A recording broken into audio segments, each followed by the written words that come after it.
Olá, muito boa tarde. O comentário à liturgia de domingo, que lhe propomos em cada semana neste programa, acontece hoje no contexto de um novo ciclo inaugurado com o tempo de preparação para o Natal. E é sobre esse tempo, o Advento, que queremos hoje começar por falar com o nosso convidado, o Padre Armindo Vaz, professor de Sagrada Escritura na Universidade Católica Portuguesa. Padre Armindo, boa tarde. Boa tarde. Obrigado por estar connosco. E pedia-lhe, de facto, que começássemos, antes de irmos aos textos e à análise dos textos da Bíblia, por um enquadramento deste tempo do Advento. Prepara o Natal também em torno de algumas figuras da Bíblia que emergem como relevantes? Sim. O Advento, na perspectiva da liturgia da Igreja, sobrepõe dois grandes temas, ambos ligados à espera e à preparação.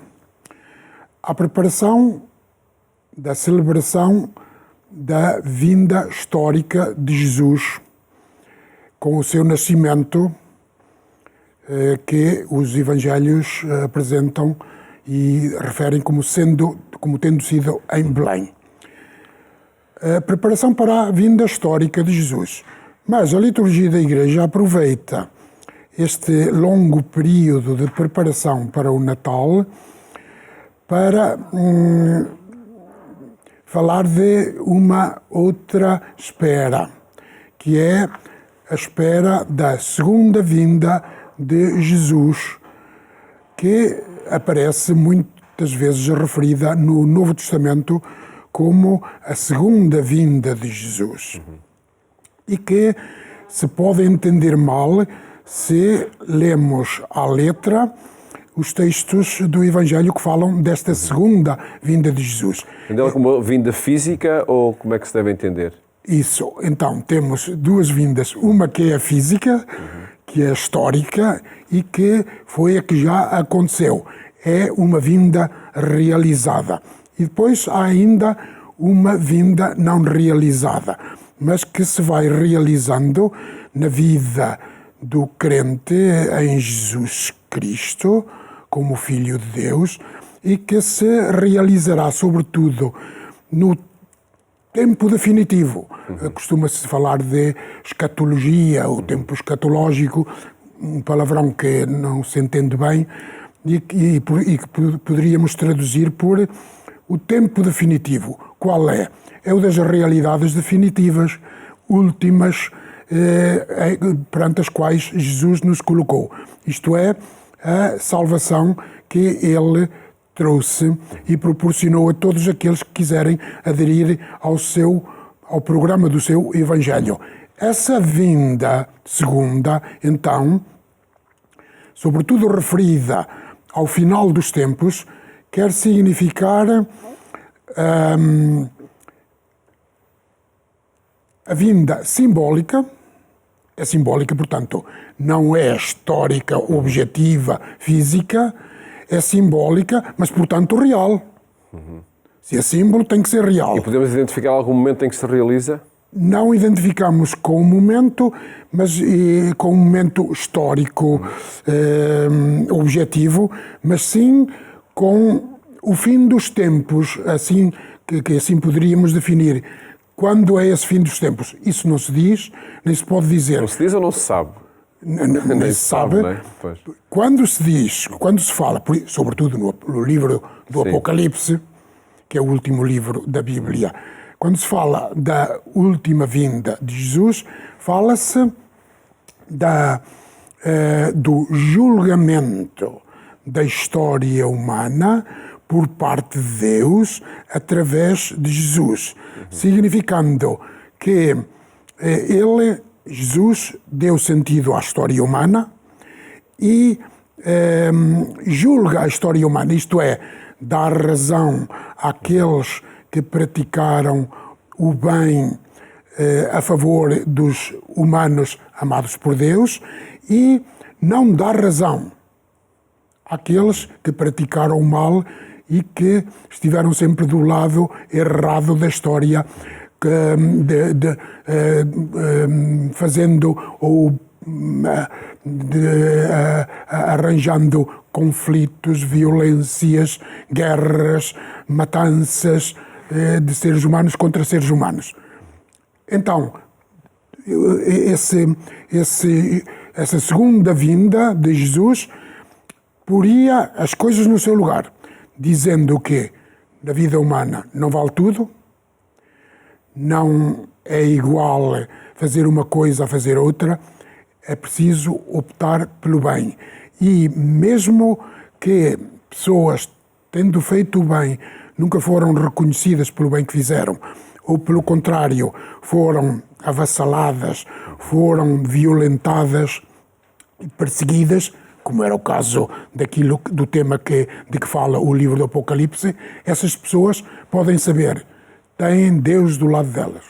Deus dá-lhes razão, a razão definitiva, com essa segunda vinda definitiva.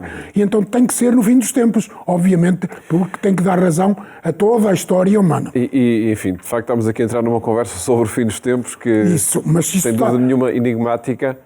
Mas isto está dentro do tema do Advento. Claro que sim. É aquele tema que está, sobretudo, no primeiro domingo do Advento.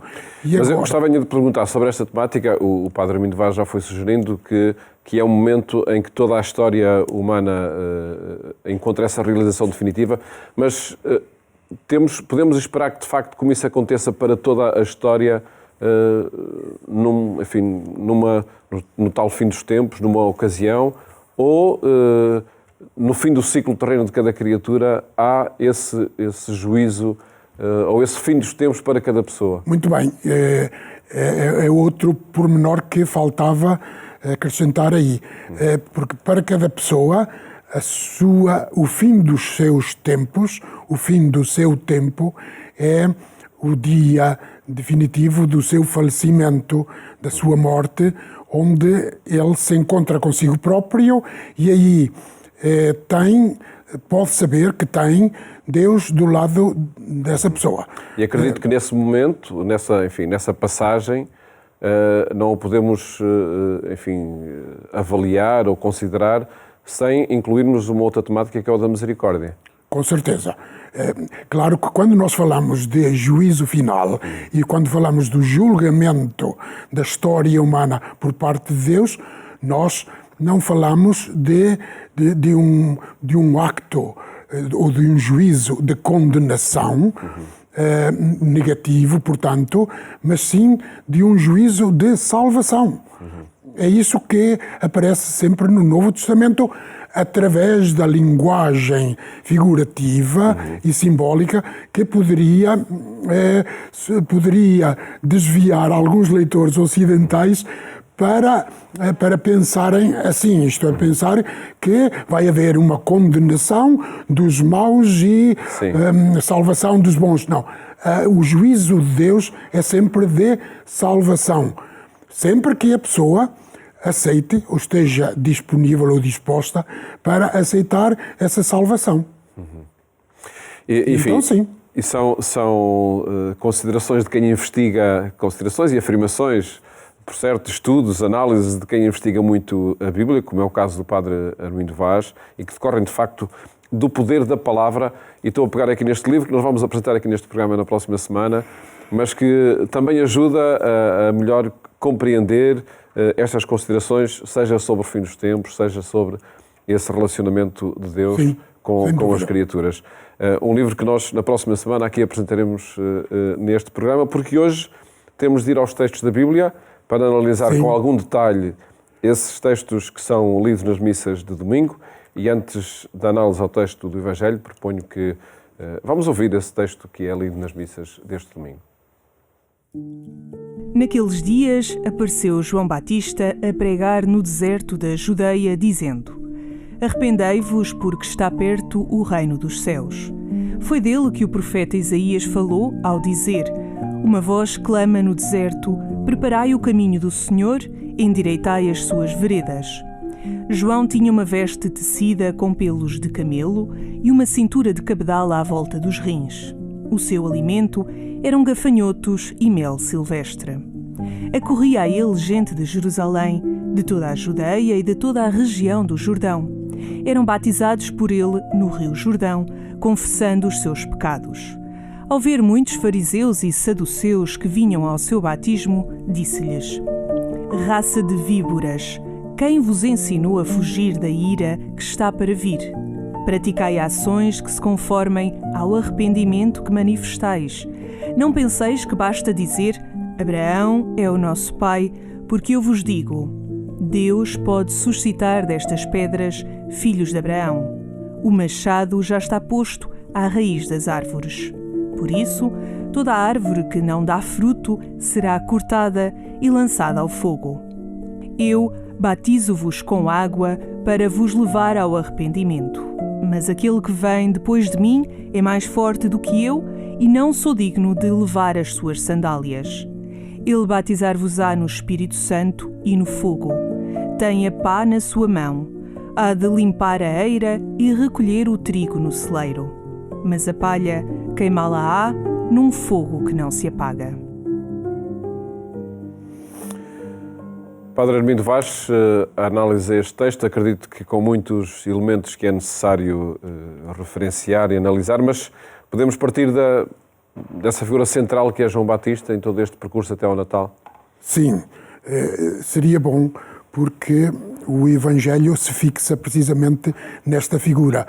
Não podemos esquecer que, apesar de Maria ser uma figura mais importante no tempo de preparação para o Natal, que é o tempo do Advento, mesmo assim, a figura de João Batista cobre nos 3 ciclos litúrgicos, A, B e C, o tempo do Advento. Só o 4º domingo é que dedica leituras bíblicas mais a Maria, concentrando-se na figura dela, porque é a que nos traz Jesus. Os outros 3 domingos de Advento, 1º, 2º e 3º, concentram-se na figura de João Batista. Por que esta importância dada a João? Sem dúvida porque os próprios evangelhos, os 4, lhe dão um grande relevo espiritual e humano. Em que sentido? Por que lhe dão tanta importância? Porque, sem dúvida, ele tem muitos pontos de proximidade e de aproximação ao próprio Jesus.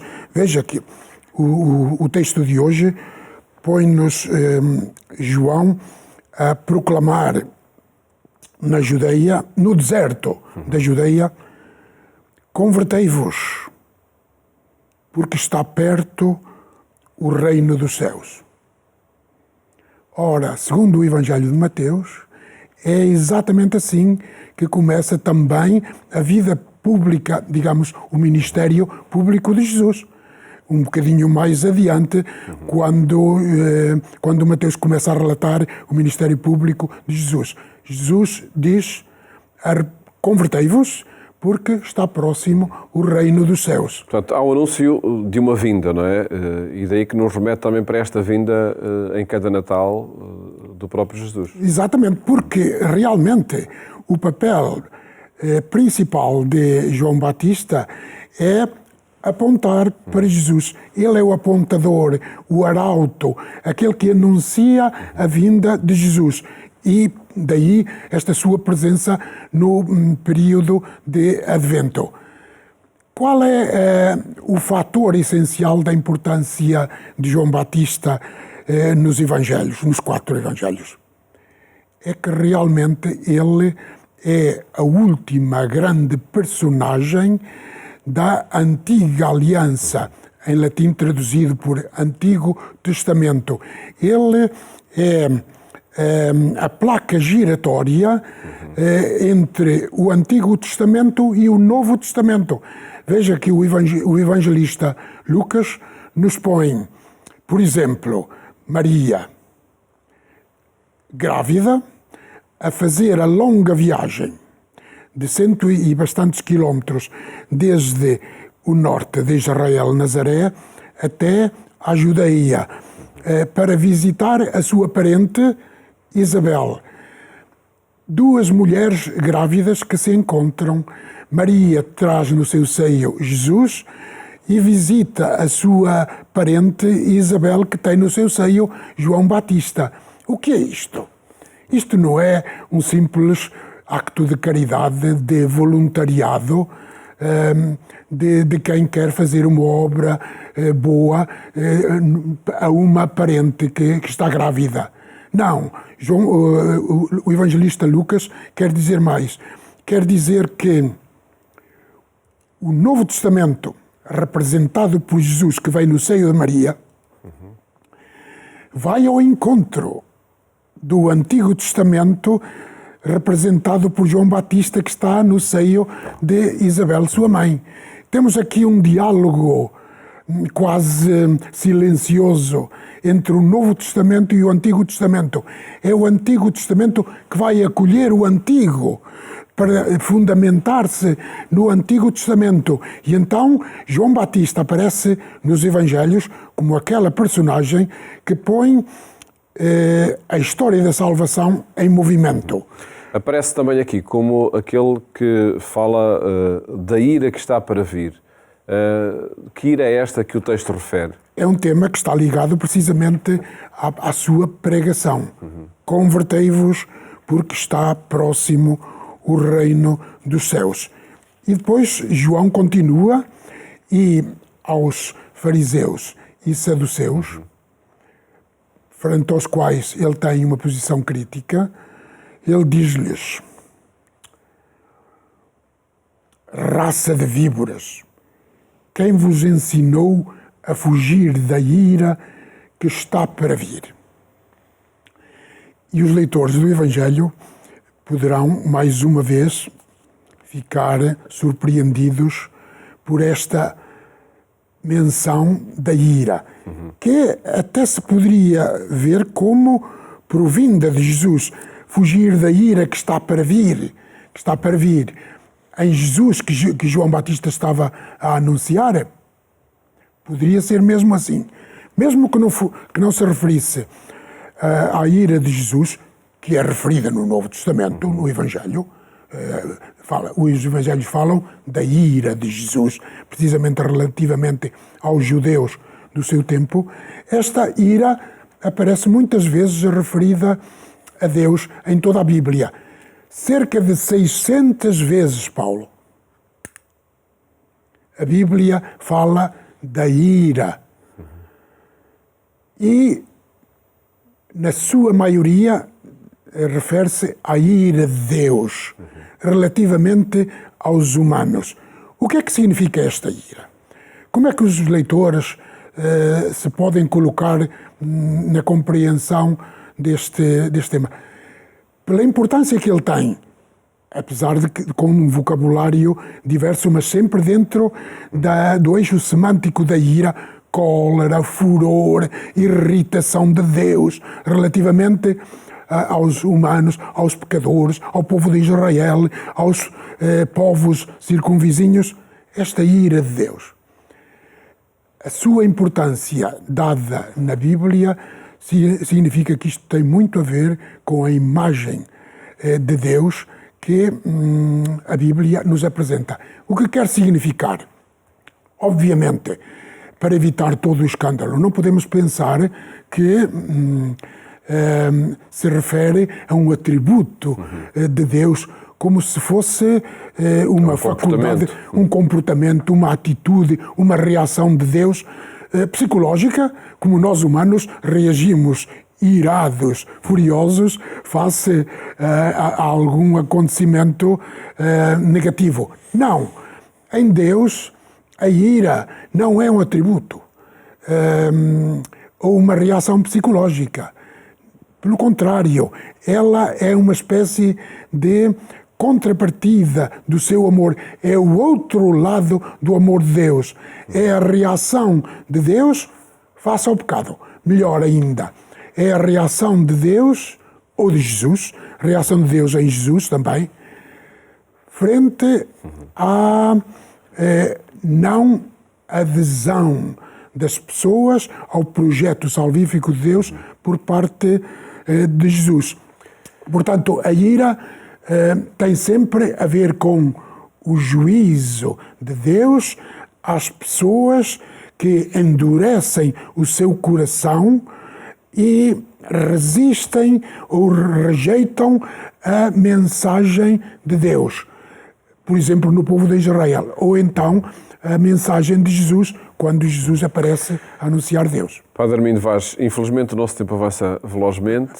Temos 1 minuto para cada um dos outros textos, seja a primeira leitura, seja a segunda. Vamos a essa primeira, porque acredito que remete diretamente para esse nascimento, para o ramo que sairá do tronco de Jessé, a que se refere o profeta Isaías. Exatamente.